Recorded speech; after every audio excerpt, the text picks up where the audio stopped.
Gulf ഫോക്കസിലേക്ക് വിശദമായി. ഹജ്ജ് കർമ്മങ്ങൾ പരിസമാപ്തിയിലേക്ക്. കർമ്മങ്ങൾ അവസാനിപ്പിച്ച് ഇന്നും നാളെയുമായി തീർത്ഥാടകർ മടങ്ങും. മലയാളി തീർത്ഥാടകരിൽ പലരും നാളെയാണ് കർമ്മങ്ങൾ അവസാനിപ്പിക്കുക. ഹജ്ജ് കർമ്മങ്ങൾ ഇന്നോ നാളെയോ അവസാനിപ്പിക്കാനുള്ള അവസരം തീർത്ഥാടകർക്കുണ്ട്. അതുകൊണ്ട് തന്നെ മീനായിലെ ജംറകളിൽ ഇന്ന് കല്ലെറിഞ്ഞ പല തീർത്ഥാടകരും ഇന്ന് തന്നെ ഹജ്ജ് കർമ്മങ്ങൾ അവസാനിപ്പിച്ചു.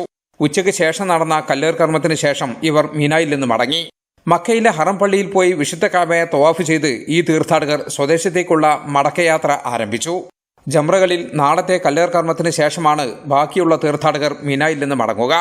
മലയാളി തീർത്ഥാടകരിൽ നല്ലൊരു ഭാഗവും നാളത്തെ കല്ലേർ കർമ്മം കൂടി നിർവഹിക്കാൻ മീനായിൽ തന്നെ തങ്ങുകയാണ്. പ്രാവശ്യം ഏകദേശം 60,000 ഹാജിമാരാണ് ഉണ്ടായിരുന്നത്.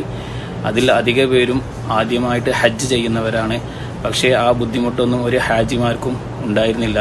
എല്ലാവർക്കും പ്രത്യേകം ആളുകളെ നിശ്ചയിച്ചതുകൊണ്ട് എല്ലാ കർമ്മങ്ങളും അതിൻ്റെതായ രീതിയിൽ ചെയ്യാൻ കഴിഞ്ഞു. നാളെ സൂര്യൻ അസ്തമിക്കുന്നതോടെ ഹജ്ജ് കർമ്മങ്ങൾക്ക് പൂർണ്ണ വിരാമമാകും. മീനായിൽ നിന്ന് മടങ്ങുന്ന തീർത്ഥാടകർ വിടവാങ്ങൽ തവാഫ് നിർവഹിച്ച് മക്കയോട് വിട പറയും. 58,518 തീർത്ഥാടകരാണ് ഈ വർഷം ഹജ്ജ് നിർവഹിക്കുന്നത്. ഇതിൽ 25,000-ഓളം പേർ സൗദിയിൽ ജോലി ചെയ്യുന്ന വിദേശികളാണ്. ജലീൽ കടമകലം, 24 ജിദ്ദ. ഈ വർഷം ഹജ്ജ് നിർവഹിച്ച തീർത്ഥാടകരുടെ കൃത്യമായ കണക്ക് അധികൃതർ പുറത്തുവിട്ടു. 58,000-ലധികം തീർത്ഥാടകർ, പകുതിയിൽ കൂടുതലും സൗദി പൗരന്മാരാണ്. സൗദിയിൽ ജോലി ചെയ്യുന്ന 25,000-ഓളം വിദേശികളും ഈ വർഷം ഹജ്ജ് നിർവഹിക്കുന്നുണ്ട്. 60,000 ആഭ്യന്തര തീർത്ഥാടകർക്കാണ് ഈ വർഷം ഹജ്ജ് നിർവഹിക്കാൻ അനുമതി നൽകിയത്. സൗദി ഹജ്ജ് മന്ത്രാലയം പുറത്തുവിട്ട ഏറ്റവും പുതിയ കണക്ക് പ്രകാരം 58,518 പേർ ഹജ്ജ് നിർവഹിക്കുന്നുണ്ട്. ഇതിൽ സൗദിക്കകത്തുള്ള 150ഓളം രാജ്യക്കാരുണ്ട്. 33,000-ഓളം തീർത്ഥാടകർ സ്വദേശികളാണ്. സ്വദേശികളിൽ 16,753 പേർ പുരുഷന്മാരും ബാക്കിയുള്ളവർ സ്ത്രീകളുമാണ്. സൗദിയിൽ ജോലി ചെയ്യുന്ന 25,000-ലധികം വിദേശികളാണ് ഹജ്ജ് നിർവഹിക്കുന്ന ബാക്കിയുള്ളവർ. അറബ്, ആഫ്രിക്കൻ, ഏഷ്യൻ, അമേരിക്കൻ രാജ്യങ്ങളിൽ നിന്നുള്ളവരെല്ലാം ഹജ്ജ് നിർവഹിക്കുന്നവരിലുണ്ട്. 32,816 പുരുഷന്മാരും 25,702 സ്ത്രീകളുമാണ് ഇത്തവണ ഹജ്ജ് നിർവഹിക്കുന്നത്. മലയാളികൾ ഉൾപ്പെടെ നൂറുകണക്കിന് ഇന്ത്യക്കാരും ഹജ്ജ് തീർത്ഥാടകരുടെ കൂട്ടത്തിലുണ്ട്. കോവിഡ് വാക്സിൻ എടുത്ത 18-നും 65-നും ഇടയിൽ പ്രായമുള്ള സൗദിക്കകത്തുള്ള സ്വദേശികൾക്കും വിദേശികൾക്കും മാത്രമാണ് ഈ വർഷം ഹജ്ജിന് അവസരം നൽകിയത്. ഓൺലൈൻ വഴി രജിസ്റ്റർ ചെയ്തവരിൽ നിന്ന് പ്രായമുള്ളവരെയും സമീപകാലത്ത് ഹജ്ജ് നിർവഹിക്കാത്തവരെയും മുൻഗണനാ ക്രമമനുസരിച്ച് തെരഞ്ഞെടുത്താണ് അനുമതി നൽകിയത്. ജലീൽ കടമകലം, 24 ജിദ്ദ. ഹജ്ജിനുള്ള അനുമതിയില്ലാതെ ഹറം പള്ളിയിൽ പ്രവേശിച്ച നിരവധി പേർ കഴിഞ്ഞ ദിവസം പിടിയിലായി. ഹാജിമാർക്ക് ഗുണമേന്മ കുറഞ്ഞ ഭക്ഷണം വിതരണം ചെയ്ത പരാതി അന്വേഷിച്ച് നടപടി സ്വീകരിക്കുമെന്ന് സൗദി ഹജ്ജ് മന്ത്രാലയം അറിയിച്ചു. ഹജ്ജ് സുരക്ഷാ നിയമലംഘനത്തിന് 87 പേർ കൂടി കഴിഞ്ഞ ദിവസം പിടിയിലായി. അനുമതിയില്ലാതെ മക്കയിലെ ഹറം പള്ളിയിൽ പ്രവേശിക്കാൻ ശ്രമിച്ചതിനാണ് ഇവർ അറസ്റ്റ് ചെയ്യപ്പെട്ടത്. പിടിയിലായ ഓരോരുത്തർക്കും 10,000 റിയാൽ വീതം പിഴ ചുമത്തി. ഹജ്ജിനുള്ള അനുമതിയില്ലാതെ ഹറം പള്ളിയിലും ഹജ്ജുമായി ബന്ധപ്പെട്ട മറ്റു സ്ഥലങ്ങളിലും പ്രവേശിക്കുന്നതിനാണ് വിലക്കേർപ്പെടുത്തിയിരിക്കുന്നത്. നാളെ ഹജ്ജ് കർമ്മങ്ങൾ അവസാനിക്കുന്നതിനാൽ മറ്റന്നാൾ മുതൽ ഈ വിലക്ക് പിൻവലിക്കും. അതേസമയം ഹജ്ജ് തീർത്ഥാടകർക്ക് വിതരണം ചെയ്ത ഭക്ഷണവുമായി ബന്ധപ്പെട്ട ചില പരാതികൾ അന്വേഷിക്കുമെന്ന് ഹജ്ജ് മന്ത്രാലയം അറിയിച്ചു. ഭക്ഷണ വിതരണത്തിന് കരാറെടുത്ത ചില സ്ഥാപനങ്ങൾ ഗുണമേന്മയില്ലാത്ത ഭക്ഷണം തീർത്ഥാടകർക്ക് വിതരണം ചെയ്തതായി പരാതി ഉയർന്നിരുന്നു. കുറ്റക്കാർക്കെതിരെ ശക്തമായ നടപടി സ്വീകരിക്കുമെന്ന് മന്ത്രാലയം അറിയിച്ചു. പിഴയും ലൈസൻസ് റദ്ദ് ചെയ്യുന്നതും ഉൾപ്പെടെയുള്ള ശിക്ഷാ നടപടികളാണ് സ്വീകരിക്കുക. കോവിഡിന്റെ പശ്ചാത്തലത്തിൽ പാക്ക് ചെയ്ത ഭക്ഷണമാണ് ഹജ്ജ് തീർത്ഥാടകർക്ക് വിതരണം ചെയ്യുന്നത്. ഭക്ഷണത്തിന്റെ ഗുണനിലവാരം നിരീക്ഷിക്കാൻ ഫുഡ് ആൻഡ് ഡ്രഗ് അതോറിറ്റി തുടർച്ചയായ പരിശോധന നടത്തുന്നുണ്ട്. ഇന്നലെ വരെ 274 പരിശോധനകൾ അതോറിറ്റി നടത്തി. ഗുണമേന്മയില്ലാത്ത 861 ഭക്ഷണപ്പൊതികളും 923 സലാഡ് പാക്കേജുകളും നശിപ്പിച്ചു. 24 ജിദ്ദ. ആരോഗ്യ മന്ത്രാലയത്തിന്റെ ഈ വർഷത്തെ ഹജ്ജ് പദ്ധതി വിജയകരമായിരുന്നുവെന്ന് സൗദി ആരോഗ്യമന്ത്രി തൗഫീഖ് അൽ റബി അറിയിച്ചു. തീർത്ഥാടകർക്ക് ആർക്കും ഇതുവരെ കോവിഡ് സ്ഥിരീകരിച്ചിട്ടില്ല. പെരുന്നാളിനോടനുബന്ധിച്ച് 60,000 ആടുകളെ ഇത്തവണ ബലി നൽകി. وانطلاقا من حرص القيادة الحكيمة في الحفاظ على صحة وسلامة حجاج بيت الله الحرام. തീർത്ഥാടകർക്ക് മെച്ചപ്പെട്ട ആരോഗ്യ പരിചരണം നൽകാൻ പിന്തുണ നൽകിയ ഭരണാധികാരികൾക്ക് സൗദി ആരോഗ്യമന്ത്രി തൗഫീഖ് അൽ റബി നന്ദി പറഞ്ഞു. ആരോഗ്യവകുപ്പും റെഡ് ക്രസന്റ് സൊസൈറ്റിയുമാണ് ഹജ്ജ് പദ്ധതി നടപ്പിലാക്കിയത്. പദ്ധതി വിജയകരമായിരുന്നു. ഹജ്ജ് തീർത്ഥാടകരിൽ ഒരാൾക്ക് പോലും കോവിഡ് സ്ഥിരീകരിച്ചിട്ടില്ല. ആവശ്യമുള്ള തീർത്ഥാടകർക്ക് ചികിത്സ നൽകാൻ ആശുപത്രികളും മെഡിക്കൽ സെന്ററുകളും മൊബൈൽ ക്ലിനിക്കുകളുമെല്ലാം പുണ്യസ്ഥലങ്ങളിൽ സജ്ജമായിരുന്നു. കോവിഡ് പ്രോട്ടോകോൾ പാലിച്ച് കർമ്മങ്ങൾ നിർവഹിക്കാനുള്ള സൗകര്യമൊരുക്കി. കോവിഡ് വാക്സിൻ എടുത്തവർക്ക് മാത്രം ഹജ്ജിന് അവസരം നൽകിയതുകൊണ്ടാണ് കോവിഡ് പകർച്ചാ ഭീഷണിയില്ലാതെ ഹജ്ജ് കർമ്മങ്ങൾ പൂർത്തിയാക്കാൻ സാധിച്ചതെന്നും മന്ത്രി പറഞ്ഞു. വിജയകരമായി ഹജ്ജ് കർമ്മങ്ങൾ പൂർത്തിയാക്കാൻ സൗകര്യമൊരുക്കിയ സൗദി ഭരണകൂടത്തെ വിവിധ ലോകരാജ്യങ്ങളും ലോകാരോഗ്യ സംഘടനയും അഭിനന്ദിച്ചു. അതേസമയം പെരുന്നാൾ ദിനത്തിൽ അദാഹി വെബ്സൈറ്റ് വഴി ബുക്ക് ചെയ്ത് 60,000-ലധികം ആടുകളെയാണ് വിശ്വാസികൾ ബലി നൽകിയത്. മീനായിലെ അറവുശാലയിലാണ് പ്രധാനമായും കോവിഡ് മാനദണ്ഡങ്ങളെല്ലാം പാലിച്ച് ബലികർമ്മം നടന്നത്. ബലിമാംസം പാവപ്പെട്ടവർക്ക് വിതരണം ചെയ്യാനായി വിദേശ രാജ്യങ്ങളിലേക്ക് കയറ്റി അയക്കാറാണ് പതിവ്. 24 ജിദ്ദ. UAE-ൽ ഇന്ന് 1547 പേർക്ക് കോവിഡ് സ്ഥിരീകരിച്ചു. 1519 പേർ രോഗമുക്തി നേടി. 3 പേർ കൂടി മരിച്ചതോടെ ആകെ മരണസംഖ്യ 1910 20,417 പേരാണ് UAE-ൽ കോവിഡ് ബാധിച്ച് നിലവിൽ ചികിത്സയിലുള്ളത്. കഴിഞ്ഞ 24 മണിക്കൂറിടെ 1,64,110 പേർക്കാണ് കോവിഡ് പരിശോധന നടത്തിയത്. ഇതോടെ UAE-ലെ ആകെ പരിശോധന 63 ദശലക്ഷമായതായി അധികൃതർ അറിയിച്ചു. സൗദിയിൽ ഇന്ന് 1162 കോവിഡ് കേസുകളും 15 മരണവും റിപ്പോർട്ട് ചെയ്തു. 10,666 പേരാണ് ഇപ്പോൾ ചികിത്സയിൽ ഉള്ളത്. ടിക്കറ്റ് ബുക്കിംഗിനോടൊപ്പം ഉംറ ബുക്കിംഗിനും സൗകര്യം ഏർപ്പെടുത്തി സൗദി എയർലൈൻസ്. ഹജ്ജ് ഉംറ മന്ത്രാലയത്തിന്റെ ഡേറ്റയുമായി ലിങ്ക് ചെയ്താണ് ഈ സൗകര്യം ഏർപ്പെടുത്തുന്നതെന്ന് സൗദിയ അറിയിച്ചു. സൗദി എയർലൈൻസിൽ ജിദ്ദയിലേക്കോ തായിഫിലേക്കോ യാത്ര ചെയ്യുന്നവർക്കാണ് ടിക്കറ്റ് ബുക്കിംഗിനോടൊപ്പം ഉംറ ബുക്കിംഗിനുള്ള സൗകര്യവും ഏർപ്പെടുത്തിയിരിക്കുന്നത്. ജൂലൈ 25 മുതൽ ഈ സൗകര്യം ലഭ്യമാകുമെന്ന് സൗദി എയർലൈൻസ് അറിയിച്ചു. അപേക്ഷകർ ഉംറ നിർവഹിക്കാൻ യോഗ്യരാണെന്ന് ഹജ്ജ് ഉംറ മന്ത്രാലയം പരിശോധിച്ച ശേഷമാണ് അനുമതി ലഭിക്കുക. തവക്കൽന, യാത്തമർന എന്നീ ആപ്പുകളിൽ രജിസ്റ്റർ ചെയ്ത മൊബൈൽ നമ്പർ ബുക്കിംഗിനോടൊപ്പം നൽകണം. ഉംറയ്ക്ക് അനുമതി ലഭിച്ചാൽ രജിസ്റ്റർ ചെയ്ത മൊബൈലിൽ മെസ്സേജ് ലഭിക്കുന്നതോടൊപ്പം തവക്കൽന, യാത്തമർന എന്നീ ആപ്പുകളിൽ പെർമിറ്റ് കാണിക്കുകയും ചെയ്യും. തവക്കൽന ആപ്പ് വഴിയും യാത്തമർന ആപ്പ് വഴിയും നേരിട്ട് ഉംറ ബുക്കിംഗ് നടത്താനുള്ള സൗകര്യവും തുടരും. ഹജ്ജിന് ശേഷം ജൂലൈ 25 മുതലാണ് ഉംറ ബുക്കിംഗ് പുനരാരംഭിക്കുന്നത്. ദിവസം 20,000 തീർത്ഥാടകർക്ക് മാത്രമായിരിക്കും ആദ്യഘട്ടത്തിൽ ഉംറ നിർവഹിക്കാൻ അനുമതി ലഭിക്കുക. രാജ്യത്തെ കോവിഡ് സാഹചര്യത്തിനനുസരിച്ച് ഘട്ടം ഘട്ടമായി തീർത്ഥാടകരുടെ എണ്ണം വർദ്ധിപ്പിക്കാനാണ് നീക്കം. ജലീൽ കണമകലം, 24 ജിദ്ദ. കരുതൽ ധനശേഖരത്തിൽ ഗൾഫ് രാജ്യങ്ങളിൽ കുവൈറ്റ് 1-ാം സ്ഥാനത്ത്. ആഗോളതലത്തിൽ 3-ാം സ്ഥാനത്താണ് കുവൈറ്റിന്റെ സ്ഥാനം. ആകെ ആസ്തി $693 ബില്യൺ. കരുതൽ ധനത്തിൽ കഴിഞ്ഞ മാർച്ചിനു ശേഷം മാത്രം 29.8% വർധനവാണ് രേഖപ്പെടുത്തിയത്. ഫോബ്സ് പട്ടികയിലെ വിവരങ്ങൾ അനുസരിച്ച് കുവൈറ്റ് നിക്ഷേപ അതോറിറ്റിയുടെ മേൽനോട്ടത്തിലുള്ള കരുതൽ നിധിയിൽ പകുതിയും അമേരിക്കയിലാണ് നിക്ഷേപിച്ചിട്ടുള്ളത്. കുവൈറ്റ് പബ്ലിക് ഇൻവെസ്റ്റ്മെന്റ് അതോറിറ്റി വഴി കുവൈറ്റ് ഭാവി ജനതയ്ക്കായി കരുതി വയ്ക്കുന്ന ധനശേഖരമാണ് ഇത്. ഗൾഫ് മേഖലയിൽ 2-ാം സ്ഥാനത്തുള്ളത് UAE ആണ്. കുവൈറ്റിലേക്ക് തിരികെ യാത്ര ചെയ്യാൻ ഉദ്ദേശിക്കുന്ന ഇന്ത്യക്കാർ കുവൈറ്റ് അധികൃതരിൽ നിന്ന് ആവശ്യമായ യാത്രാ അനുമതി ലഭിച്ചതിനു ശേഷം മാത്രം വിമാന ടിക്കറ്റ് എടുക്കുന്നതാവും അഭികാമ്യമെന്ന് ഇന്ത്യൻ എംബസി അറിയിച്ചു. ഇന്ത്യയിലെ കോവിഷീൽഡ് വാക്സിൻ കുവൈറ്റ് സർക്കാർ അംഗീകൃതമാണെന്ന് എംബസി ആവർത്തിച്ചു വ്യക്തമാക്കിയിട്ടുണ്ട്. താമസരേഖ അടക്കമുള്ള യാത്രാ നിബന്ധനകൾ പൂർത്തിയാക്കി കോവിഷീൽഡ്, ഓക്സ്ഫോർഡ്, ആസ്ട്രസെനേക വാക്സിനുകൾ 2 ഡോസ് പൂർത്തിയാക്കിയത് സംബന്ധിച്ച സർട്ടിഫിക്കറ്റുകൾ ഓൺലൈനായി സമർപ്പിക്കണം. അനുമതി ലഭിച്ചാൽ മാത്രമാണ് കുവൈറ്റിലേക്ക് പ്രവേശനം നൽകുക. വിദേശികളുടെ തിരിച്ചുവരവ് സംബന്ധിച്ച് അന്തിമ രൂപം വരും ദിവസങ്ങളിൽ അറിയാനാകുമെന്നും എംബസി വ്യക്തമാക്കി. ഇന്ത്യ അടക്കം യാത്രാ വിമാന വിലക്കുള്ള രാജ്യങ്ങളിൽ നിന്ന് UAE-ലേക്ക് പ്രവേശിക്കുന്നതിന് ഒരു വിഭാഗത്തിന് കൂടി ഇളവ് അനുവദിച്ച് അധികൃതർ. എക്സ്പോ 2020-ൽ പങ്കെടുക്കുന്നവർക്കും പ്രദർശകർക്കും രാജ്യത്തേക്ക് പ്രവേശിക്കാമെന്നാണ് സിവിൽ ഏവിയേഷൻ അതോറിറ്റി അറിയിച്ചിരിക്കുന്നത്. വിമാനവിലക്ക് നിലനിൽക്കുന്ന ഇന്ത്യയടക്കം 16 രാജ്യങ്ങളിൽ നിന്നുള്ള ഒരു വിഭാഗം ആളുകൾക്ക് കൂടി പ്രവേശനം അനുവദിക്കുമെന്ന് ഇന്ന് പുറത്തിറക്കിയ സർക്കുലറിലാണ് ജനറൽ സിവിൽ ഏവിയേഷൻ അതോറിറ്റി അറിയിച്ചിരിക്കുന്നത്. ഗോൾഡൻ, സിൽവർ വീസയുള്ളവർ, നയതന്ത്ര പ്രതിനിധികൾ എന്നിവരുൾപ്പെടെ മുമ്പ് ഇളവുണ്ടായിരുന്ന വിഭാഗങ്ങൾക്ക് പുറമെ എക്സ്പോ 2020-ൽ പങ്കെടുക്കുന്നവർക്കും പ്രദർശകർക്കുമാണ് പുതുതായി ഇളവ് അനുവദിച്ചിരിക്കുന്നത്. ഇത്തരക്കാർ UAE-ലെത്തിയാൽ ക്വാറന്റൈൻ ഉൾപ്പെടെയുള്ള സുരക്ഷാ മാർഗനിർദ്ദേശങ്ങൾ കർശനമായി പാലിക്കണമെന്നും നിർദ്ദേശത്തിൽ പറയുന്നുണ്ട്. കഴിഞ്ഞ ഏപ്രിൽ 24 മുതലാണ് ഇന്ത്യയിൽ നിന്നും നേരിട്ടുള്ള വിമാന സർവീസുകൾക്ക് UAE വിലക്ക് ഏർപ്പെടുത്തിയത്. അവധിക്ക് നാട്ടിലെത്തിയ നിരവധി പ്രവാസികളാണ് വിമാന വിലക്ക് മൂലം പ്രതിസന്ധിയിലായിരിക്കുന്നത്. വിലക്ക് ഏർപ്പെടുത്തിയ രാജ്യങ്ങളിലെ കോവിഡിന്റെ അവസ്ഥ UAE സർക്കാർ നിരീക്ഷിക്കുകയാണെന്നും അതിനനുസരിച്ചായിരിക്കും തുടർ തീരുമാനമെന്നും അധികൃതർ നേരത്തെ വ്യക്തമാക്കിയിരുന്നു. 24 ദുബായ്.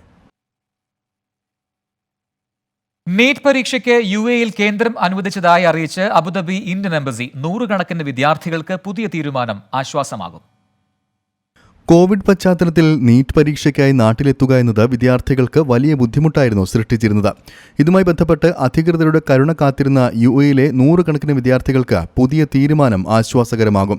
ദുബായിലാണ് പുതിയ കേന്ദ്രം അനുവദിക്കുക എന്നും കൂടുതൽ വിവരങ്ങൾ വരും ദിവസങ്ങളിൽ ലഭ്യമാക്കുമെന്നും അബുദാബി ഇന്ത്യൻ എംബസി ട്വിറ്ററിൽ വ്യക്തമാക്കി. തീരുമാനത്തെ സ്വാഗതം ചെയ്യുന്നതായി Dubai unique world education centre head Ameen പറഞ്ഞു. ഈ ഒരു അവസരത്തിൽ ഞങ്ങൾ എല്ലാവരും വളരെ സന്തോഷമാണ്. ഇതുവരെ ഇത്രയും വർഷങ്ങളായിട്ടും ഇവിടെ ഒരു സെന്റർ അനുവദിക്കാത്തത് വളരെ നീതി നിഷേധമായ ഒരു കാര്യമായിരുന്നു. അപ്പം ഇതൊരു അനുകൂലമായിട്ടുള്ള ഒരു വളരെ സന്തോഷമായിട്ടുള്ള ഒരു മുഹൂർത്തമാണ്. ഞങ്ങൾക്ക് UAE-ലെ കുട്ടികൾക്ക് ഇവിടുന്ന് തന്നെ നിങ്ങൾക്ക് എക്സാമിനേഷൻ എഴുതാം. അപ്പം ഇതിൽ പറയേണ്ട ഒരു കാര്യം എന്താണെന്ന് വെച്ച് കഴിഞ്ഞാൽ ഇതുവരെ രജിസ്റ്റർ ചെയ്യാത്ത കുട്ടികൾക്ക് ഡയറക്റ്റ് ദുബായ് സെന്റർ ചൂസ് ചെയ്യാൻ പറ്റും.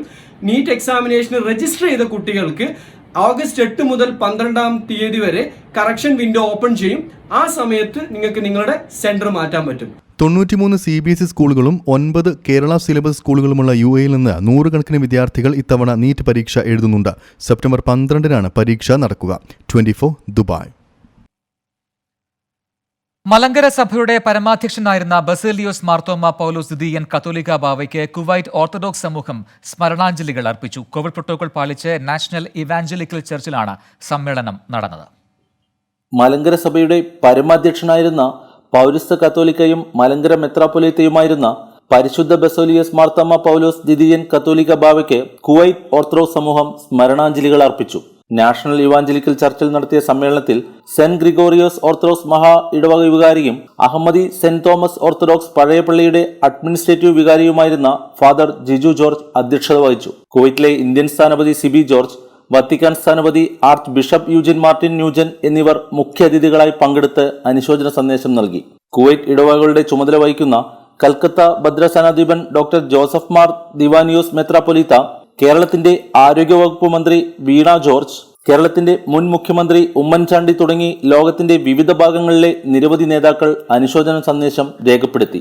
കോവിഡ് പ്രോട്ടോകോൾ പാലിച്ചുകൊണ്ട് കുവൈറ്റിലെ ഓർത്തഡോക്സ് ഇടവകളായ സെന്റ് ഗ്രിഗോറിയോസ് മഹാ ഇടവക, Ahmadi saint Thomas പഴയപള്ളി, saint Basil, saint Stephen's എന്നീ ഇടവകളുടെ സംയുക്താഭിമുഖ്യത്തിൽ ക്രമീകരിച്ച സമ്മേളനത്തിൽ അർമേനിയൻ ഓർത്തഡോക്സ് ചർച്ചിന്റെയും എത്യോപ്യൻ ഓർത്തഡോക്സ് ചർച്ചിന്റെയും പ്രതിനിധികൾ ഉൾപ്പെടെ സാമൂഹ്യ, സാമുദായിക, സാംസ്കാരിക മാധ്യമ രംഗത്തെ പ്രമുഖർ പങ്കെടുത്തു.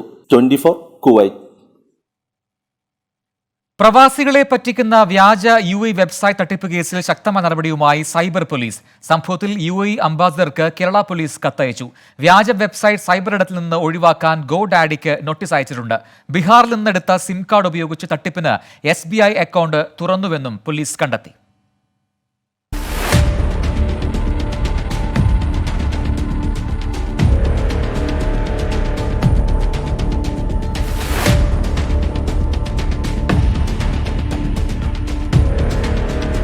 കോവിഡ് കാരണം പ്രതിസന്ധിയിലായ പ്രവാസികളെ പറ്റിക്കാൻ UAE എംബസിയുടെ പേരിൽ വ്യാജ വെബ്സൈറ്റ് ഉണ്ടാക്കി തട്ടിപ്പ് നടത്തുന്ന കാര്യം കഴിഞ്ഞയാഴ്ചയാണ് 24 പുറത്തുവിട്ടത്. യാത്രാവിലക്ക് തീരുമ്പോൾ പ്രവാസികൾക്ക് UAE-യിലെത്താനുള്ള അനുമതി നൽകുമെന്നും എംബസി ചാർജ് അടക്കണമെന്നും പറഞ്ഞായിരുന്നു ആ തട്ടിപ്പ്. തട്ടിപ്പിനിരയായവർ തന്നെ ഈ കാര്യങ്ങളെല്ലാം 24-ൽ തത്സമയം വെളിപ്പെടുത്തി. ഈ പരാതിയിൽ പാലക്കാട് സൈബർ ക്രൈം സ്റ്റേഷൻ എടുത്ത കേസിന്റെ അന്വേഷണത്തിലാണിപ്പോൾ ശക്തമായ നടപടിയായത്. UAE അംബാസഡർക്ക് കേരള പോലീസ് കത്തയച്ചു. തട്ടിപ്പിനെക്കുറിച്ച് എംബസിയുടെ ഔദ്യോഗിക വിശദീകരണം ആവശ്യപ്പെട്ടാണ് കത്ത്. ഇതുകൂടാതെ വ്യാജ വെബ്സൈറ്റ് സൈബർ ഇടത്തു നിന്നും ഒഴിവാക്കാൻ GoDaddyക്ക് നോട്ടീസ് അയച്ചു. പോലീസ് അന്വേഷണത്തിൽ ഇതൊരു ഹൈടെക് തട്ടിപ്പ് മാഫിയ സംഘമാണെന്നും ബീഹാർ, പഞ്ചാബ്, ഡൽഹി സംസ്ഥാനങ്ങളിൽ നേരിട്ട് ബന്ധമുണ്ടെന്നും കണ്ടെത്തിയിട്ടുണ്ട്. തട്ടിപ്പിനായി പഞ്ചാബിലെ ഗുരുദാസ്പൂരിൽ തുടങ്ങിയ SBI അക്കൗണ്ട് ഡൽഹി ദ്വാരകയിലേക്ക് ഈ മാസം മാറ്റിയതായും കണ്ടെത്തി. ഇതുപോലെ നിരവധി അക്കൗണ്ടുകൾ ഈ തട്ടിപ്പിനായി തുറന്നതായും പോലീസിന് സൂചന ലഭിച്ചിട്ടുണ്ട്. ഏതായാലും രാജ്യവ്യാപകമായി പ്രവാസികളെ പറ്റിക്കാൻ വെബ്സൈറ്റ് ഒരുക്കിയ വൻ മാഫിയ സംഘത്തിന്റെ ഉള്ളറകളിലേക്കാണിപ്പോൾ പോലീസ് അന്വേഷണം നീങ്ങുന്നത്. ദീപക് ധർമ്മടം, 24 കോഴിക്കോട്. തിരികെ വാർത്തകളിലേക്ക്. പെഗസസ് ഫോൺ ചോർത്തലുമായി ബന്ധപ്പെട്ട് പുതിയ പട്ടിക പുറത്ത്. അനിൽ അംബാനി, മുൻ CBI മേധാവി അലോക് വർമ്മ, CBI സ്പെഷ്യൽ ഡയറക്ടറും BSF DGയുമായ രാകേഷ് അസ്താന എന്നിവരുടെ പേരുകളും പട്ടികയിലുണ്ട്. ദസോ ഏവിയേഷൻ ഇന്ത്യൻ പ്രതിനിധി വെങ്കടറാവു പോസന എന്നിവരുടെ ഫോണുകളും ചോർത്തിയതായാണ് വിവരം. 2018 റഫാൽ യുദ്ധവിമാന കരാറിൽ റിലയൻസ് ഏവിയേഷനെ ഓഫ് സൈറ്റ് പങ്കാളിയാക്കിയ ഘട്ടത്തിലാണ് ഈ ഫോൺ നമ്പറുകൾ ചോർത്തിയതെന്നാണ് ഇപ്പോൾ ലഭിക്കുന്ന റിപ്പോർട്ട്.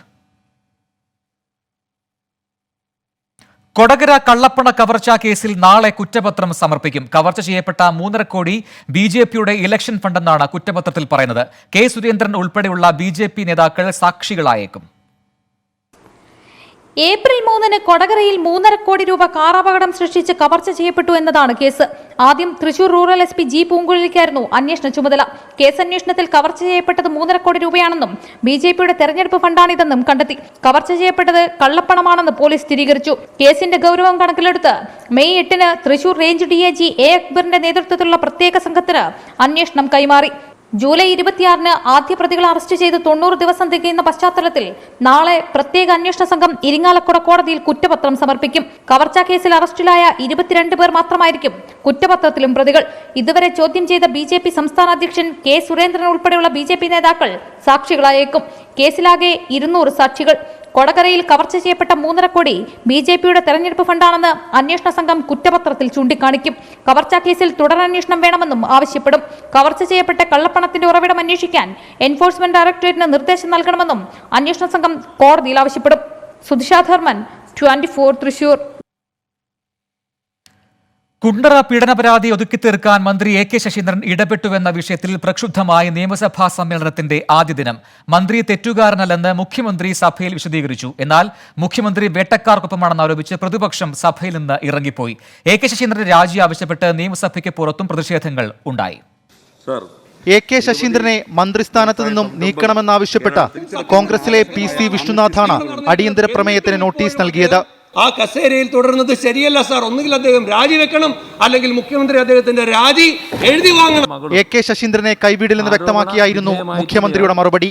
ഒരു തരത്തിലും ഈ കാര്യത്തിൽ മന്ത്രി ഒരു തെറ്റ് ചെയ്തു എന്ന് പറയാനില്ല. കേസ് അട്ടിമറിക്കാൻ ശ്രമിച്ച ശശീന്ദ്രൻ ഒരു നിമിഷം പോലും മന്ത്രിസ്ഥാനത്ത് തുടരരുതെന്ന് പ്രതിപക്ഷ നേതാവ്.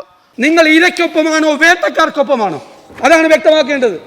നിങ്ങൾ വേട്ടക്കാർക്കൊപ്പമാണ്. മുഖ്യമന്ത്രിയുടെ മറുപടിയെ തുടർന്ന് അടിയന്തര പ്രമേയത്തിന് സ്പീക്കർ അവതരണാനുമതി നിഷേധിച്ചു. ഇതോടെ പ്രതിപക്ഷം നിയമസഭയിൽ നിന്നിറങ്ങിപ്പോയി. ഇതേസമയം നിയമസഭയ്ക്ക് പുറത്ത് വിവിധ സംഘടനകളുടെ പ്രതിഷേധ പരമ്പര. യുവമോർച്ച നടത്തിയ പ്രതിഷേധ മാർച്ച് സംഘർഷത്തിൽ കലാശിച്ചു.